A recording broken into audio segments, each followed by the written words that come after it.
Sunrise, now to Australia's so-called bin bandits, a new phenomenon around the country after the introduction by state governments of refund schemes for bottles and cans. Bin owners have been videoing and photographing people rummaging through their recycling in broad daylight, if you don't mind, and also in the dead of night. It's led to complaints and confrontations, with local councils now stepping in to stop it.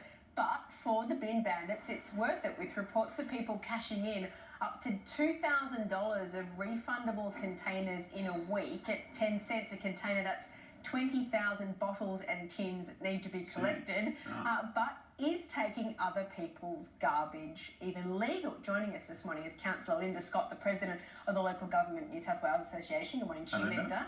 And Colette and Giovanni Silva, along with all of the rest of the bottle kids there in Sydney. Good morning to you as well.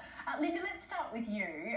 People rummaging through other people's bins to collect bottles and cans. I get in trouble for putting stuff in my neighbour's bins. How big a problem is it, and are people allowed to do it?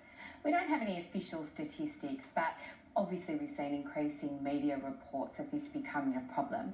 But ultimately in New South Wales, where we have a return and earn scheme, we want that to work for people to be able to encourage reduction of litter and increase recycling. So really, in the end, it's a good thing that people are getting out and picking up litter from our streets and being able to make a little bit of money off it. It's great for sporting clubs, but also ultimately to increase recycling, which we know is so important. I grew up doing bottle drives and the like for footy club and also for school, and a lot of the scouts and girl guides do it. $2,000 in a single week, though, it is very lucrative, isn't it? Can be. Well, that would be quite a serious effort to get that much from the activity.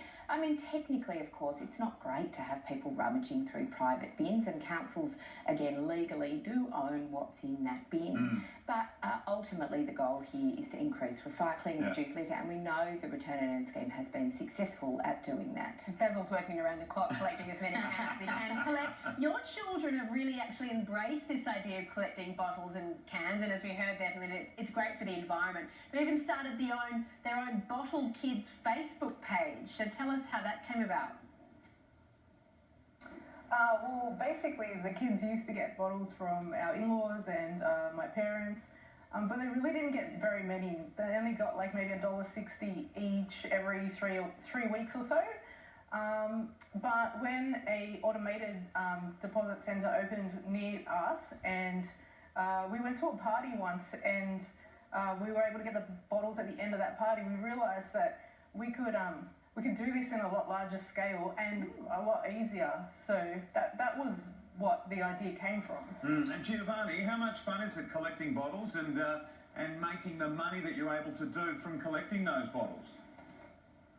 It's pretty fun, actually. We get to ride our bikes to send flyers to different streets.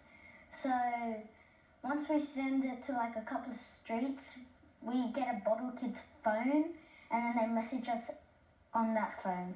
So cool. What did you spend your money on, Giovanni? Did you buy something special with all the money you made?